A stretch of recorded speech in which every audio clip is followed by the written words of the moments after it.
AWKL app मुख्य रूप से महीने के मेनू पर कार्य करता है। यह मेनू कोई भी आंगनबाड़ी सेविका अपने केंद्र के अनुसार बना सकते हैं। सभी आंगनबाड़ी केंद्रों को उनके परियोजना से पोषण वितरण का निर्देश किया जाता है, जिसमें प्रत्येक बच्चे को दी जाने वाली सामग्री, उसका मात्रा बतलाया जाता है। इन्हीं मात्रा को एप्लीकेशन पर भरकर मेनू तैयार करते हैं। मेनू तैयार करने का तरीका। कार्यालय से उपलब्ध निर्देशों के अनुसार पहले पेज पे इस तरह का चार्ट बना लेते हैं, जिससे मेनू फॉर्म भरने में सुविधा होता है। THR के लिए पहले कॉलम में सामग्री को रखते हैं। दूसरे कॉलम में THR1 के लिए 6 माह से 3 वर्ष से कुपोषित बच्चों को दी जाने वाली मात्रा। इसी तरह से THR2 के लिए 6 माह से 3 वर्ष के अति कुपोषित बच्चों को दी जाने वाली मात्रा। THR3 के लिए धात्री व गर्भवती महिलाओं को दी जाने वाली मात्राएं। और THR4 के लिए किसी अन्य केंद्र पर कोई अन्य लाभान्वित को दी जाने वाली THR हो तो उसकी मात्रा भर लेते हैं। और लास्ट कॉलम में सामग्री का दर भर लेते हैं। इसी तरह से SCM मेनू के लिए भी चार्ट बनाते हैं, जिसमें सप्ताह के प्रत्येक दिन के लिए दी जाने वाली भोजन और नाश्ते की सामग्री और एक बच्चे को दी जाने वाली मात्रा को भरते हैं। जैसे सोमवार को अगर पुलाव का वितरण किया जाना है भोजन में और नाश्ता में भुना चना और मूंगफली दी जाती है, तो इनकी सामग्री ले लेते हैं और एक बच्चे को दी जाने वाली मात्रा लिख लेते हैं। साथ ही इसका सामग्री का दर भी ले लेते हैं। इसी तरह से सप्ताह के बाकी दिनों के लिए मंगलवार बुधवार के लिए भी बना लेते हैं। और लास्ट में महीने में एक अतिरिक्त दिन का वितरण किया जाता है, उसका मेनू बना लेते हैं। यह सामान्यतः शनिवार के दिन का जैसा ही होता है। इसमें कुछ मात्राएं कुछ सामग्री अलग होती है, जिसकी मात्रा भर लेते हैं। यह सभी जानकारी आपको कार्यालय से उपलब्ध कराए जाते हैं। यहाँ पर सिर्फ एप्लीकेशन के अनुसार हम चार्ट बना लेते हैं। एप्लीकेशन में मेनू बनाने के लिए साइड बार मेनू से क्रिएट मेनू को ओपन करते हैं। अब उन सभी सामग्री को चुनें जिसका वितरण किया जाना है। अगर कोई सामग्री उपलब्ध नहीं है तो नीचे में अदर आइटम से उसे ऐड करके चुनें। ध्यान रहे वे सभी सामग्री का सिलेक्शन करेंगे जिस पे पोषाहार की राशि खर्च करना है। इसमें सामग्री के साथ परिवहन, जलावन आदि भी आएगा, जिससे पोषाहार की राशि खर्च होता है, जिसका वाउचर बनाकर कार्यालय में दिया जाएगा।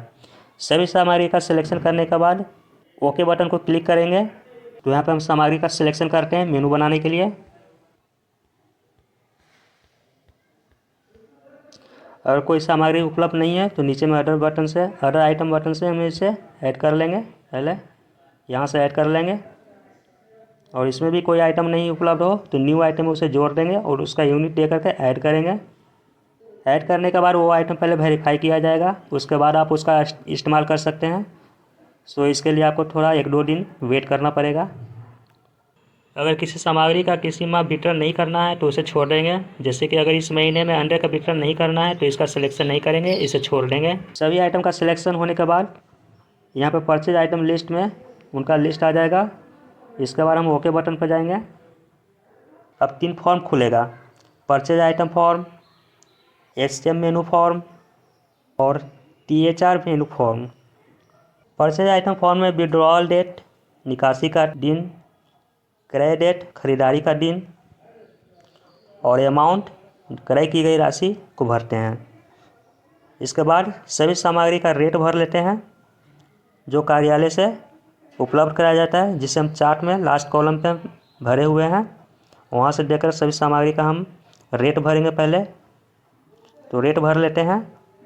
सो SCM फॉर्म में हम विड्रॉल डेट भर लिए हैं, परचेज डेट भर लिए हैं, अमाउंट भर लिए हैं। इसके साथ ही जो सामग्री है सभी सामग्री का और कार्यालय से उपलब्ध रेट के अनुसार भर लेते हैं।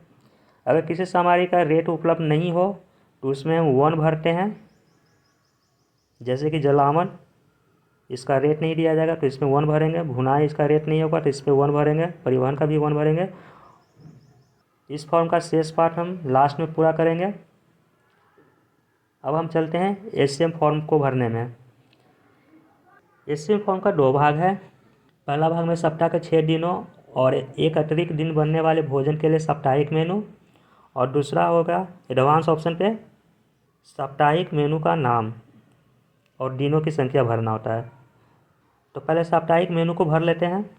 इसमें सबसे पहले 3 वर्ष से 6 वर्ष के बच्चों की संख्या लेते हैं जिनको पूरे महीने SCM भोजन दिया जाता है। अपने केंद्र के अनुसार यहाँ बच्चों की संख्या भर लें।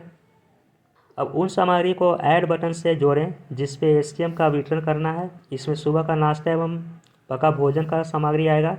प्रत्येक दिन के अनुसार इसे जोड़ते हैं। सामग्री जोड़ने के लिए ऐड बटन पर क्लिक करें एवं नाम वाले घर में सामग्री का नाम सेलेक्ट करें। अगर कोई सामग्री गलत जुड़ जाए तो माइनस वाले बटन से हटा दें। ध्यान रखें कोई सामग्री 2 बार न जुड़े। मेनू चार्ट से पहले हम सोमवार के लिए सामग्री को जोड़ेंगे। सोमवार में पुलाव और भुना चना एवं मूंगफली का वितरण किया जाना है, तो इसमें चावल चाहिए, दाल नहीं चाहिए सोमवार को तो हटा दिए इसे।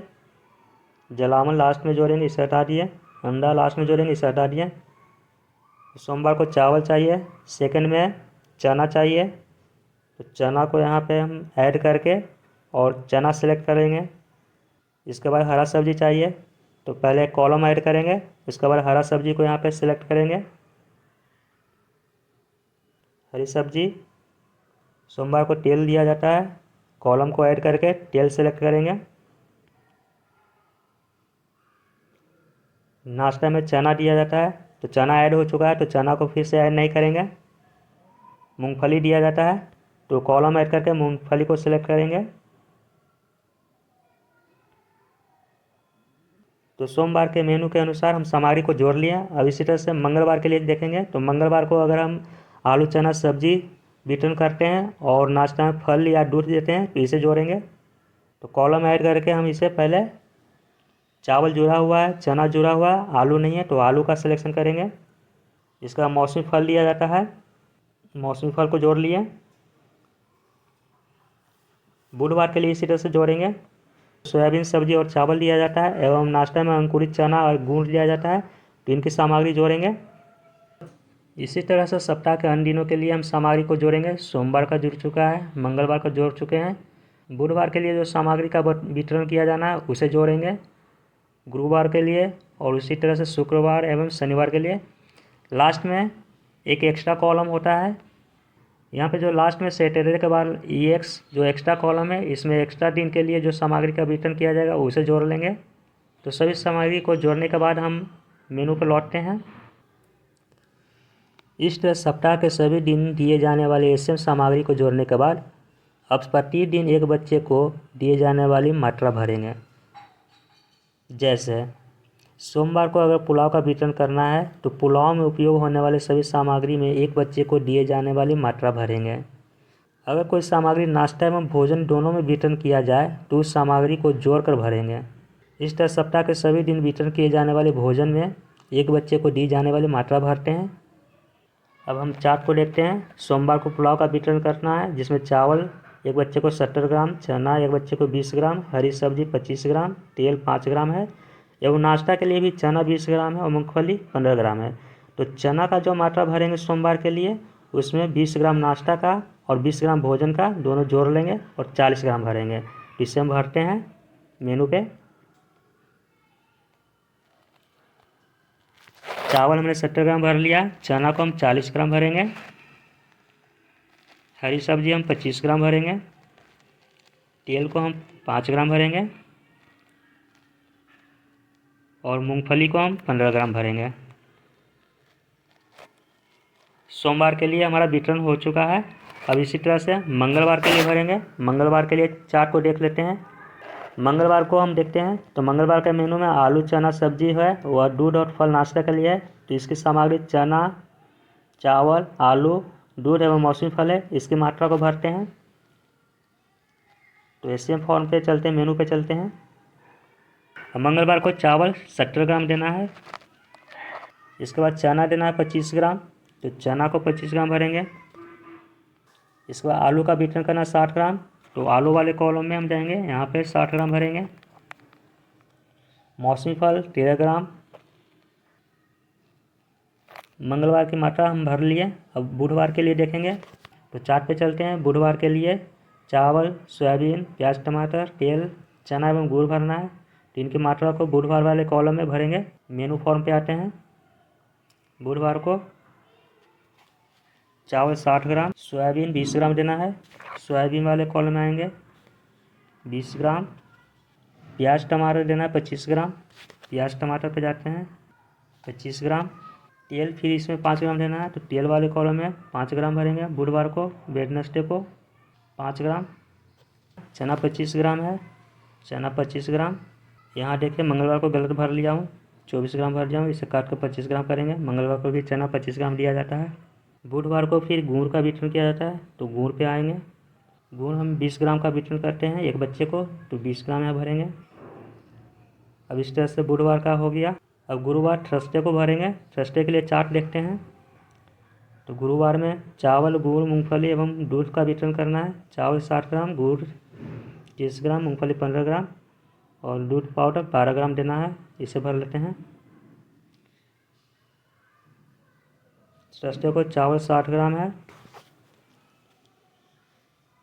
गुड़ 30 ग्राम है।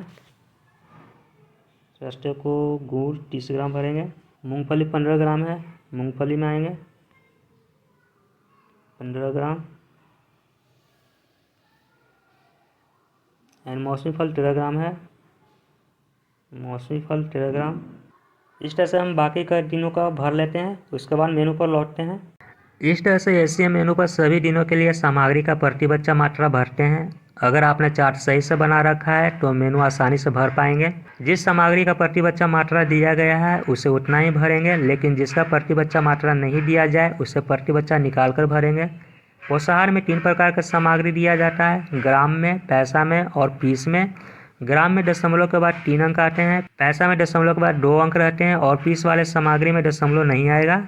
इसे एससीएम फॉर्म के क्वांटिटी कॉलम को देखकर पता कर सकते हैं किस सामग्री का वितरण ग्राम में किया गया है या पैसा में या पीस में किया गया है। अब किसी सामग्री का प्रति बच्चा खर्च मालूम करना है तो उसका पूरे महीने का खर्च देखते हैं। अब इस महीने में जितने दिन देना है उतने दिन में बांट देंगे, मतलब उतने से भाग देंगे, जिससे उस सामग्री का 1 दिन का खर्च आएगा। इस 1 दिन के खर्च को बच्चों की संख्या से भाग देंगे तो प्रतिदिन एक बच्चे को दी जाने वाली मात्रा प्राप्त होगा, जिसे एससीएम फॉर्म पर भरेंगे। जैसे जलावन पर महीने में 625 रुपया का खर्च करना है। चूँकि जलावन सभी दिन खर्च होगा तो इसे 25 से बांटने से प्रतिदिन 25 रुपया आएगा, जो प्रतिदिन 40 बच्चा पर खर्च होता है। तो 25 रुपये को 40 से बांटने पर 62.5 पैसा प्राप्त होगा, जिसे एससीएम फॉर्म पर भरेंगे। तो जलावन को 62.5 पैसा भरते हैं। जलावन को सभी दिन 62.5 पैसा भरने पर हमारे महीने में 625 रुपया का खर्च आता है जलावन के ऊपर। इसी तरह अगर नमक का खर्च महीने में 2 kg करते हैं तो प्रति बच्चा मात्रा निकालने के लिए 2000 ग्राम को 21 से भाग देंगे, क्योंकि नमक का वितरण 21 दिन किया जाता है। 4 गुरुवार होता है जिसमें मीठा पकवान होता है, उस दिन नमक का वितरण नहीं करते हैं। इसके अलावा 25 दिन में 21 दिन नमक का वितरण किया जाता है। 2000 को 21 दिन से भाग देने पर 95.24 ग्राम आता है, जो प्रतिदिन खर्च होता है नमक का। और प्रतिदिन 40 बच्चे पर खर्च करते हैं इसे, तो 95.24 ग्राम को हम 40 से भाग देते हैं तो एक बच्चे पे 2.4 ग्राम की मात्रा प्राप्त होती है। इसे हम भरेंगे नमक के लिए 2.4 ग्राम और सभी दिन भरेंगे, सिर्फ गुरुवार के दिन छोड़ देंगे।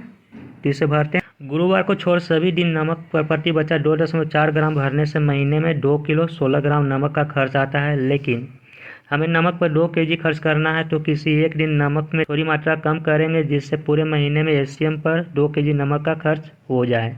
इसके लिए हम अतिरिक्त दिन को थोड़ा कम करते हैं। 2.4 ग्राम की जगह पर यहाँ पर 2 ग्राम भरते हैं तो हमारे नमक का कुल खर्च एससीएम पर 2 kg आ जाता है। इसी तरह मैगी पर महीने में 40 रुपया खर्च करना है, पर यह सिर्फ एक अतिरिक्त दिन को दिया जाएगा। तो ऊपर बताए नियम से इसे बांटने पर यह प्रति बच्चा 1 रुपया मतलब 100 पैसा आता है, जिसे एससीएम फॉर्म पर भरा गया है। इस तरह किसी सामग्री का पूरे महीने पर खर्च दिया जाए और उसका एससीएम पर प्रतिदिन वितरण करना हो तो प्रति बच्चा की मात्रा निकाल कर भरेंगे। एससीएम फॉर्म का साप्ताहिक मेनू भरने के बाद दूसरा भाग में एडवांस ऑप्शन बटन को क्लिक करते हैं। यहाँ पर मुख्य सप्ताह के दिनों के अनुसार मेनू का नाम भरते हैं और दिनों की संख्या भरते हैं। जैसे सोमवार को चावल का पुलाव का वितरण किया जाता है तो मेनू नेम में चावल का पुलाव भरेंगे। ट्यूसडे को आलू चना सब्जी का वितरण किया जाता है तो मेनू नेम में आलू चना सब्जी लिख देते हैं। इसी तरह सप्ताह के अन्य दिनों के लिए मेनू का नाम भर लेते हैं। सामान्यतः एससीएम पोषाहार पूरे महीने यानी 25 दिनों के लिए दिया जाता है, जिसमें 4 सप्ताह और 1 अतिरिक्त दिन होता है। अगर किसी माह में पूरे महीने का पोषाहार प्राप्त नहीं हो तो इस स्थिति में दिनों की संख्या बदलकर मेनू बनाते हैं, जिससे पोषाहार उतने ही दिन खर्च होगा जितने दिन या जिस दिन की संख्या यहाँ पर भरी जाएगी। जैसे अगर पोषाहार आधे महीने के लिए प्राप्त हो तो दिनों की संख्या आधा कर देंगे। यहाँ पर first week, second week, third week and fourth week के अनुसार बच्चों की संख्या भरा गया है, जो ऊपर में भरे हुए से बच्चों की संख्या के बराबर है। तो सामान्यतः यहाँ पे प्रत्येक सप्ताह बच्चों की संख्या को नहीं भरते हैं। ऊपर में जो बच्चों की संख्या दी गई है उसके अनुसार वो अपने आप भर जाता है। जैसे आपके केंद्र पर अगर 40 बच्चे हैं तो हम ऊपर में तो एसएम फॉर्म मेनू पे हम 40 बच्चा भरेंगे और इसी के अनुसार यहाँ पे सप्ताह के सभी दिन 40 बच्चे फिल हो जाएंगे। इस तरह से एडवांस ऑप्शन बटन पर सामान्यतः सिर्फ मेनू का नाम यहाँ पर सेट करते हैं और दिनों की संख्या अगर पूरे महीने का पोषाहार प्राप्त ना हो तब भरेंगे। THR मेनू फॉर्म। आंगनबाड़ी केंद्र पर सामान्यतः 3 प्रकार के THR पोषाहार वितरण किया जाता है। मुख्य रूप से 3 तरह के लाभान्वित होते हैं जिन्हें दिए जाने वाली पोषाहार की मात्रा भिन्न होती है। THR1 6 माह से 3 वर्ष के कुपोषित बच्चा, THR2 6 माह से 3 वर्ष के अति कुपोषित बच्चा, THR3 गर्भवती या धात्री महिलाएं, THR4 किसी विशेष केंद्र पर उपलब्ध किशोरी बालिकाएं अथवा किसी परिस्थिति में सामान्य बच्चों को दिए जाने वाले मासिक पोषाहार। THR फॉर्म पर पहले लाभान्वितों की संख्या और दिनों की संख्या अपने केंद्र के अनुसार भरें। अब THR में वितरण होने वाले सामग्री को ऊपर बतलाए गए नियम के अनुसार जोड़ेंगे या हटाएंगे। इसके बाद चार्ट से प्राप्त THR के अनुसार एक लाभान्वित को दिए गए सामग्री की मात्रा भरते हैं। जैसे THR1 में एक बच्चे को 75 ग्राम चावल, 30 ग्राम मूंग दाल, 20 ग्राम सोयाबीन और आधा ग्राम मिक्स मसाला और 10 ग्राम तेल, सोयाबीन तेल, 2 ग्राम नमक भी दिया जाता है।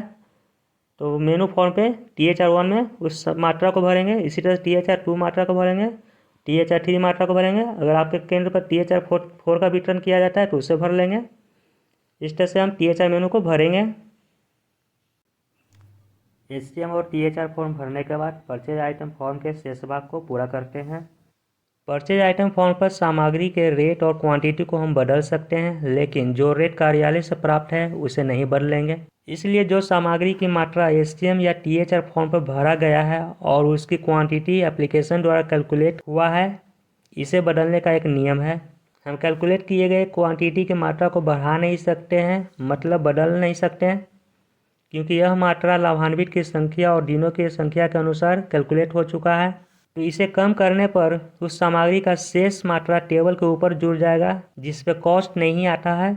इस तरह उसका टोटल क्वांटिटी नहीं बदलता है और इसे चेंज भी कर लेते हैं। तो इस नियम से अगर कोई सामग्री कार्यालय से प्राप्त है उसकी क्वांटिटी बदलते हैं। जैसे चावल अगर ऑफिस से प्राप्त किया गया है जिसकी आपने शून्य या कुछ मात्रा की खरीदारी किए हैं तो चावल की उतनी क्वांटिटी बदलें। यहाँ पर हम चावल की अगर क्वांटिटी को बदलते हैं तो पहले हम चावल की क्वांटिटी हम 0 खरीदे हैं तो टोटल क्वांटिटी ऊपर वाले कॉलम में जुड़ जाएगा जिस पे कॉस्ट नहीं आएगा।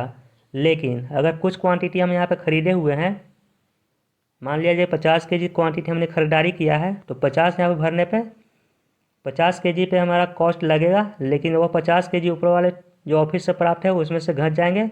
बाकी 131 किलो 685 ग्राम जो ऑफिस से प्राप्त क्वांटिटी है उस पर हमारा खर्च नहीं आएगा। लेकिन 50 kg जो हम यहाँ पे भरे हुए हैं इस कॉलम पे, सेकंड वाले कॉलम पे चावल के लिए, उस पर हमारा कॉस्ट 1300 रुपया जुड़ गया है। तो हमने चावल की पूर्ण क्वांटिटी को खरीदारी किया है तो यहाँ पे हम पूर्ण क्वांटिटी रहने देंगे। अगर कभी ऐसा स्थिति हो कि हमने चावल की कुछ मात्रा खरीदारी किया, कुछ मात्रा को हमने ऑफिस से प्राप्त किया है, तो जितनी मात्रा की खरीदारी करेंगे वहाँ पे भरेंगे, यहाँ पे बदल देंगे जिस पे कॉस्ट हमारा जुड़ेगा, लेकिन शेष मात्रा जो कार्यालय से प्राप्त होगा उस पर कॉस्ट नहीं जुड़ेगा। तो यहाँ पे हम टोटल क्वांटिटी 181 किलो 685 ग्राम की पूर्ण खरीदारी किया हूँ, तो इसे यहाँ पे भर लेते हैं, मतलब इससे नहीं बदलते हैं। इसी तरह दूध की प्राप्ति कार्यालय से होती है तो इसकी क्वांटिटी भी बदल दें। अब देखिए जो खरीदारी की गई दूध है उस पर कॉस्ट हमारा 0 है, लेकिन जो मात्रा कार्यालय से प्राप्त है जो ऊपर जुड़ गया है जिस पे हमारा कॉस्ट FCI के थ्रू या ऑफिस के थ्रू लिया गया है, मतलब कि 0 है। यहाँ पर सामग्री का कॉस्ट रेट गुने क्वांटिटी करके दिया जाता है। अगर कोई सामग्री पर विशेष राशि प्राप्त हो तो उसकी क्वांटिटी बदल नहीं सकते हैं, क्योंकि बदलने पर शेष मात्रा पर खर्च नहीं जुड़ता, इसलिए उसका रेट को बदलेंगे जिससे उस पर कॉस्ट प्राप्त की गई राशि के बराबर हो जाएगा। जैसे अंडे पर अगर 1500 की विशेष राशि प्राप्त हो तो इसका क्वांटिटी नहीं बदलेंगे, क्योंकि इससे कुछ अंडा ऊपर के एफसीआई रो में जुड़ जाएगा जिस पे कॉस्ट नहीं जुड़ता। इसलिए एक अंडे का रेट निकाल कर इसे बदलेंगे, जिसके लिए 1500 में 320 अंडे से भाग देने पर यह 4.6875 रुपया प्राप्त होता है, जिसे भरने से अंडे पर खर्च प्राप्त विशेष राशि के बराबर हो जाएगा। इस तरह से पहले परचेज आइटम फॉर्म पर कैलकुलेट किए गए सामग्री का क्वांटिटी फिक्स करते हैं, जिससे हमें टोटल अमाउंट प्राप्त होता है। अब निकासी की गई राशि से इसे घटा लेते हैं तो शेष राशि को उन सामग्री पर वितरण करेंगे जो एसटीएम या टीएचआर फॉर्म पर नहीं भरा गया है, अर्थात जिसका क्वांटिटी एप्लीकेशन से कैलकुलेट नहीं हुआ है। इस तरह शेष राशि का पूर्ण वितरण करने पर टोटल अमाउंट की निकासी की गई राशि के बराबर हो जाता है और यह टोटल अमाउंट लाल से हरा रंग में बदल जाता है। मतलब हमारा मेनू सही से बन गया है, जिसे हम नीचे के अपलोड टू सर्वर बटन से सेव कर सकते हैं। अब हमारा कुल प्राप्त राशि 20,692 रुपया है और अभी तक हमारा कुल खर्च हो गया है 19,964 रुपया 51 पैसा, 964 रुपया 51 पैसा। तो शेष राशि हमें साथ जिसकी खर्च हमें उन सामग्री पर करना है जो एससीएम या टीएचआर में खर्च नहीं किया गया है, यानी कि मसाला, यहाँ पे भुनाई है, यहाँ पे परिवहन है, जो प्रोत्साहन की राशि एक बार खर्च की जाती है। शेष राशि को हम इस पे खर्च करेंगे। तो मान लिया जाए मसाले के लिए हम महीने में 160 रुपया खर्च करते हैं, 160 रुपया इसमें भर लेंगे। तो मसाला पे 160 रुपया खर्च हो गया। शेष राशि को हम अगर परिवहन पे अगर हम 200 रुपया खर्च करते हैं तो 200 रुपया परिवहन पे हम दे देंगे, यहाँ भर गया। अब शेष बचे 367 रुपया 49 पैसा को भुनाई पर खर्च कर देते हैं। अब देखिए हमारा टोटल अमाउंट हमारा 20,692 रुपया आ गया है और यह ग्रीन हो गया है, जो कि निकासी की ये राशि अमाउंट 20,692 रुपया के बराबर है। तो इस तरह से हमारा मेनू सही भर चुका है। अब इसे हम नीचे में अपलोड टू सर्वर बटन से सेव कर लेंगे। सेव करने के बाद मेनू फॉर्म को हम क्लोज कर देंगे और सर्च मेनू बटन पर जाके इसे सर्च करके इसका इस्तेमाल करेंगे। एप्लीकेशन से आप भंडार पंजी लगातार बनाते हैं तो अगले माह का मेनू बनाने में मामूली परिवर्तन करना पड़ता है और कभी कभी इस्तेमाल करने पर पूरा मेनू तैयार करना पड़ जाता है। इसके साथ ही आपके मेनू का परियोजना में किसी अन्य केंद्र के द्वारा जिसका लाभान्वित की संख्या एवं क्रय का दिन आपके जैसा हो, उनके द्वारा इस्तेमाल करने से आपको ऐप पर पॉइंट प्राप्त होता है, जिसका इस्तेमाल आप मेनू खरीदने में कर सकते हैं। अगर किन्हीं को मेनू बनाने में समस्या आ रहा है तो कमेंट करें या हमारे टेलीग्राम या व्हाट्सएप ग्रुप को ज्वाइन करें, जिसका लिंक डिस्क्रिप्शन में दिया गया है।